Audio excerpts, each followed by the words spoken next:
네, 안녕하세요. 종사자에 대한 인권 침해 대응 지침 교육을 시작하도록 하겠습니다. 이 교육의 그 내용은 급여 외에 행위를 요구했을 때 어떻게 대응할 것인지, 그리고 대상자나 가족으로부터 폭언이나 폭행, 상해, 성희롱, 성폭력 행동이 있었을 때 이때 어떻게 대응을 해야 되는지에 대해서 교육을 하도록 하겠습니다. 자세한 내용은 이미 종사자분들께 제공해드린 급여 제공 지침에 자세한 내용이 있기 때문에 자세한 내용이나 그리고 대응 지침에 대해서는 여러분들이 근무하면서 언제든지 보실 수 있도록 단톡에 올려놓았습니다. 그래서 필요할 때마다 보시면 되겠습니다. 그래서 이번 시간에는 대략적인 내용에 대해서 설명을 드리는 그런 시간으로 갖도록 하겠습니다. 자, 직원 인권 침해 대응 지침입니다. 자, 우리가 이제 인권이라고 하면 모든 사람이 가질 수 있는 그런 권리를 말합니다. 그래서 국가인권위원회법이라든지 대한민국 헌법에서도 인간의 존엄과 가치, 자유와 권리 이런 부분들을 지켜줘야 된다라는 것을 명시하고 있습니다. 여기서 인권 침해라는 것은 인권 침해라는 것은 인권 또는 헌법상 보장되는 기본권을 침해하는 행위를 말합니다. 그래서 폭언, 폭행, 직장 내 괴롭힘, 성희롱, 성폭력 이런 것들을 포함해서 사람의 권익을 부당하게 침해하는 일체의 행위를 인권 침해라고 합니다. 노인장기요양보험법에 의하면 장기요양기관의 장은 장기요양요원이 아래의 행위에 해당하는 경우로 인한 고충의 해소를 요청하는 경우에 업무의 전환 등 정하는 바에 따라 적절한 조치를 취해야 된다라고 되어 있습니다. 그래서 그 행위를 보면은 수급자 및 그 가족이 장기요양 요원에게 폭언, 폭행, 상해, 성희롱, 성폭력 행위를 하는 경우에 업무 전환이라든지 그에 상응하는 대응을 해야 된다라는 것이고요. 수급자 및 그 가족이 장기요양 요원에게 급여 외 행위의 제공을 요구하는 경우 어르신에게만 제공되어야 하는 건데 가족들을 위한 행위라든지 이런 급여 외 행위를 요구했을 때는 보호자에게 거절 의사를 표현하고 또 기관에 보고해서 조치를 요청을 해야 되고요. 그 다음에 그러한 급여 외 행위에 대해서는 제공을 금지하게 되어 있습니다. 마찬가지로 장기요원에게 급여 행위 제공을 요구하는 행위라든지 수급자가 부담해야 할 본인 부담금의 전부 또는 일부를 부담하도록 요구하는 행위 이런 부분들은 기관에서 행위를 금지하도록 해야 된다라는 겁니다. 그 다음에 이제 급여의 행위 요구, 대응 방법을 말씀드리겠습니다. 요양보호사의 업무 범위를 보면 신체활동 지원을 하게 되어 있습니다. 그래서 식사라든지 약 챙겨드리기, 복약 서비스죠. 개인 위생활동, 몸단장, 체위 변경, 이동도움, 배설도움, 신체기능 증진 활동 등 이런 신체활동 지원이나 인지활동 지원이 있습니다. 그래서 회상훈련이라든지 기억력 향상활동, 남아있는 기능 유지, 이런 사회활동들을 훈련을 할 수 있는 인지활동 지원이 있고요. 일상생활이 되어 있습니다. 그래서 일상생활에 개인활동 지원 서비스가 있는데 외출 동행이라든지 장보기 산책, 물품 구매, 병원 이용이라든지 수급자의 방안 청소, 환경관리, 빨래, 식사, 설거지 이런 부분들이 요양보호사 업무 범위에 해당이 되고요. 정서 지원이 있습니다. 말벗이라든지 의사소통 도움 이런 업무들을 요양보호사 선생님들이 하게 되어 있는데 이 외의 업무는 이제 급여 외 행위에 해당이 되겠죠. 즉 부당 요구에 해당이 된다라는 겁니다. 그래서 이 내용을 보면 수급자의 가족만을 위한 행위, 수급자를 위한 행위만 해야 되는데 가족을 위한 행위를 한다든지 동거가족의 서비스, 뭐 가족들의 뭐 세탁을 한다든지 이런 요구를 했다든지 명절 상차림, 뭐 외지 가족에 대한 식사 접대, 뭐 특별한 조리를 요구하는 경우, 뭐 집안 김장을 한다든지 집안 경조사 지원한다든지 이런 것들은 부당한 요구에 해당이 되고요. 수급자 또는 그 가족의 생업을 지원하는 행위, 농사일을 돕게 한다든지, 뭐 배달 일을 한다든지, 부업에 참여하게 한다든지, 이런 것들도 부당한 요구에 해당이 됩니다. 수급자 일상생활에 지장이 없는 행위 있죠. 부재 시 집을 방문해서 서비스를 제공해달라고 한다든지, 뭐 잔디 깎기, 텃밭 매기, 아니면은 뭐 그 애완 동물을 보살펴달라고 한다든지, 뭐 애완동물의 산책을 시켜달라고 한다든지, 이런 부분들, 신체 기능 개선을 위한 목적의 통상적으로 무리하게 하는 거, 그래서 판단될 안마, 과도한 신체 접촉, 무리하게 서비스 시간 내내 안마를 해달라고 한다든지, 이런 일상생활에 지장이 없는 이런 행위도 부당행위에 해당이 되겠다라고 보시면 되겠습니다. 그래서 이 부당 그 요구가 있었을 때 장기유학 요원 및 기관장이 어떻게 대처를 해야 되느냐 보면은, 1차적으로는 장기유학 요원이 부당 요구에 해당함을 알리고 제공 가능한 업무 범위에 대해서 설명을 하게 됩니다. 그래도 이제 계속적으로 요구를 할 경우에는 부당 요구 지속 시에는 기관과 상의하여 갈등을 피한다라고 되어 있습니다. 그리고 이제 3단계로 보면은 장기유학 요원은 부당 요구에 대하여 장기유학 기관장에게 전화 또는 서면 등의 방법으로 보고를 합니다.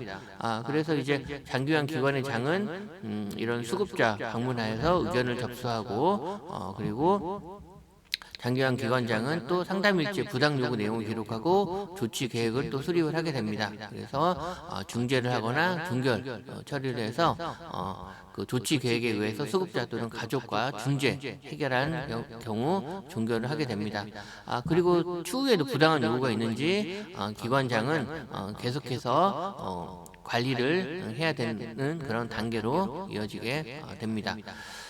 그 다음에 이제 그 폭언, 폭행, 상해, 이런 행위 시의 대응 방법이 있습니다. 그래서 폭언이라는 거는 인격적 모욕감, 모멸감, 수치심을 일으키는 그런 표현이나 욕설 등 이런 것들이 이제 폭언이 해당이 되고요.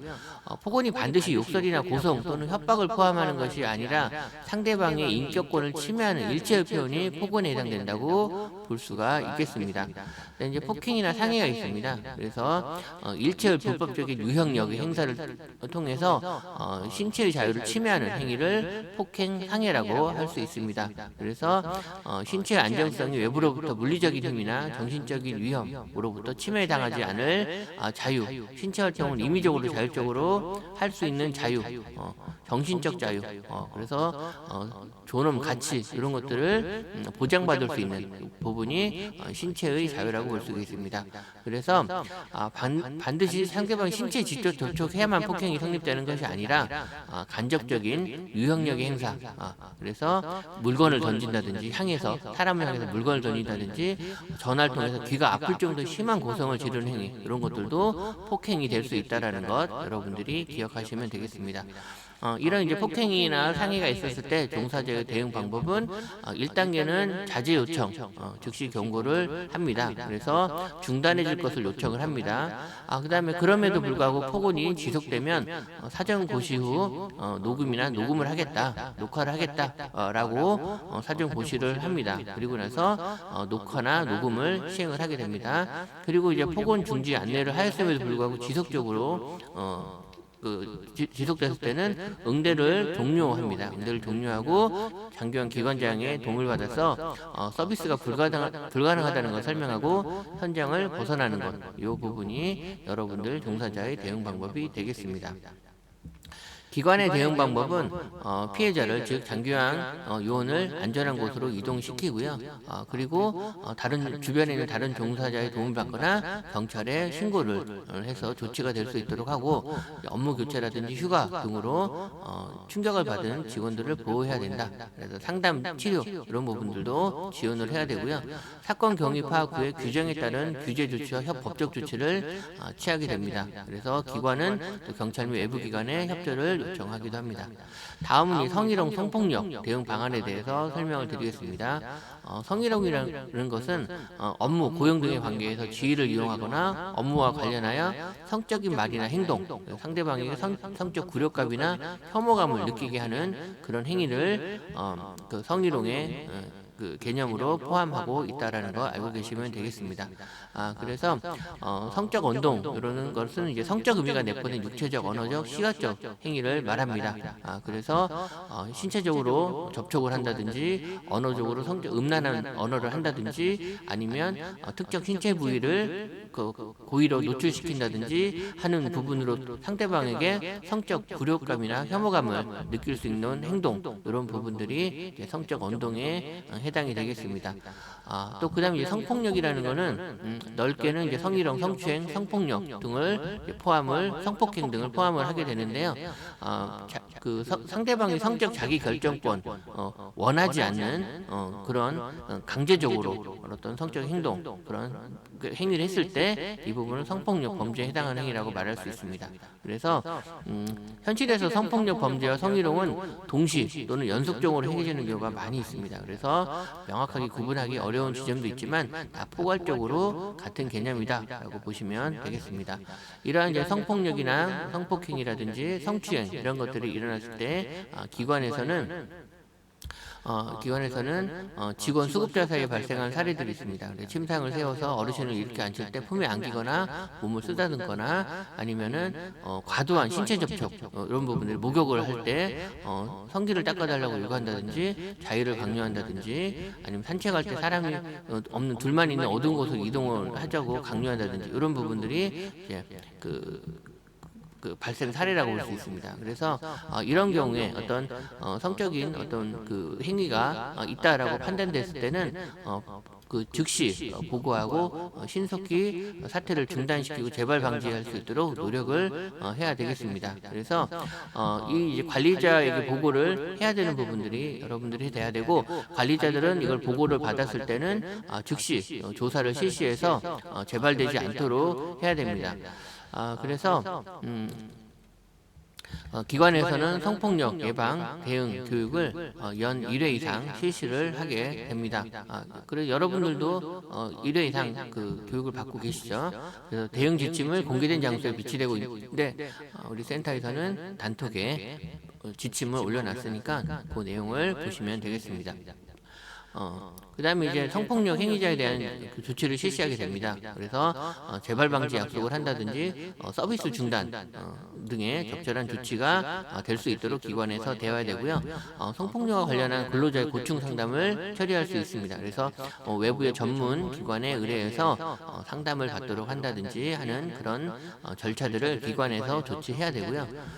종사자의 대응 방법을 보면 종사자는 감정적인 대응을 산 거고 단호히 거부 의사를 표현해야 됩니다. 그래서 서비스 이용자에게 거부 의사 표시와 시정을 요구하고 가족에게도 사정을 말하고 시정해 줄 것을 요구합니다.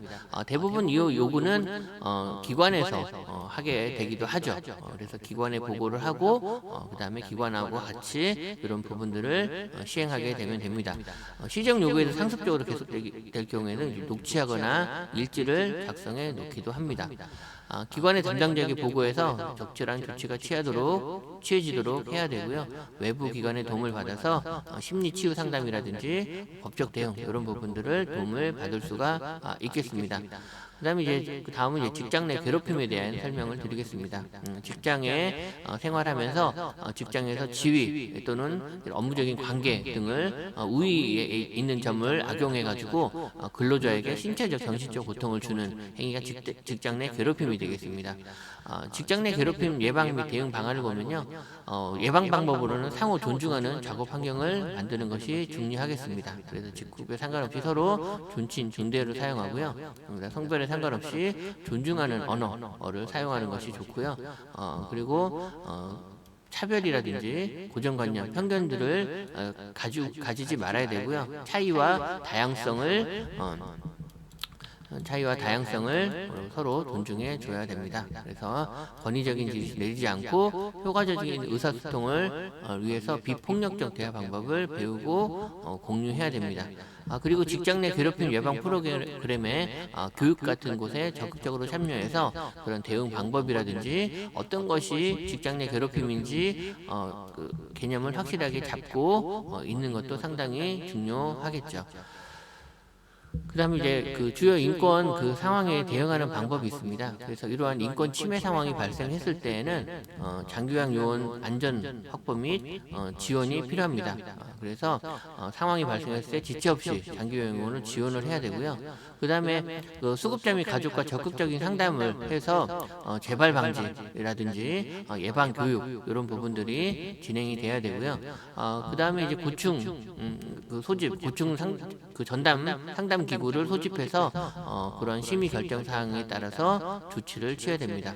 그리고 이제 계약 당시 조건에 따라 요양 서비스 계약 해지, 민의 형사상 소송 제기 등 그런 법적 조치를 취할 수도 있게 되겠습니다.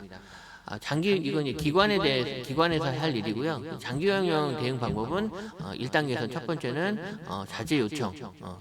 하지 못하도록 하고 이제 경고를 합니다.